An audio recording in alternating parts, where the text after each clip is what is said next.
Welcome to the Unfading Truth Bible reading plan. Today we're reading Hebrews chapter 2, verses 14 through 18.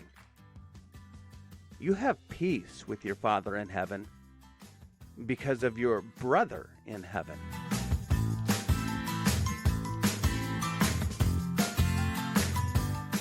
Hebrews chapter 2, we're going to begin reading here at verse 11, and then we'll drop down to verse 14 and read through verse 18. For he who sanctifies and those who are sanctified all have one source. That's why he's not ashamed to call them brothers.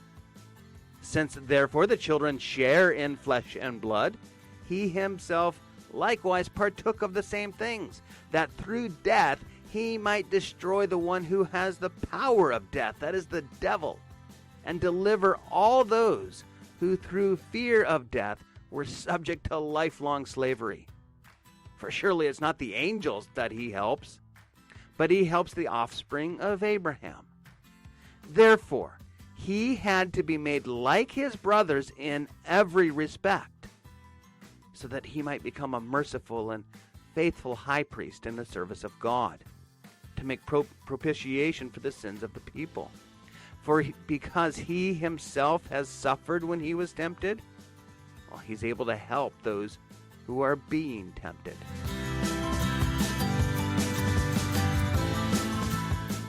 We've been working our way through Article 26, the intercession of Jesus Christ. We believe that we have no access to God except through the one and only mediator and intercessor, who is Jesus Christ the righteous. But we should not plead here that we're unworthy, since the apostle, for good reason, wants us to get rid of that foolish fear, or rather that unbelief. He says to us that Jesus Christ was made like his brothers in all things, that he might be a high priest who is merciful and faithful to purify the sins of the people. For since he suffered being tempted, he is also able to help those who are being tempted. As we began our journey through the Belgic Confession earlier this year, we looked at what it means when we confess that God is omnipotent, and how although God can do all that he pleases, that doesn't mean he can do all things. For example, God cannot do anything evil, since doing so would violate who and what he is. This is critical to remember as we begin to understand exactly how our salvation was accomplished. Remember, God couldn't just save us from a distance. He couldn't just declare, "Let them be saved," in the way that he had called light into being. Only a man could satisfy God's covenant. So therefore, God needed to become a man, so that through death he might destroy the one who has the power of death. This is why Jesus had to become a man in every respect. It wouldn't be enough for him to just come down and be with us, or even to simply look like us. He needed to become a man in every regard. He needed a physical body, and he needed a spiritual soul. So Jesus took on human nature so that he might become a merciful and faithful high priest. Remember, whereas a prophet is one who represents God to us, a priest represents us to God. The only way for you to be perfectly represented before God was for Jesus to become God incarnate. That is, God in the flesh. Let's dig a little bit deeper.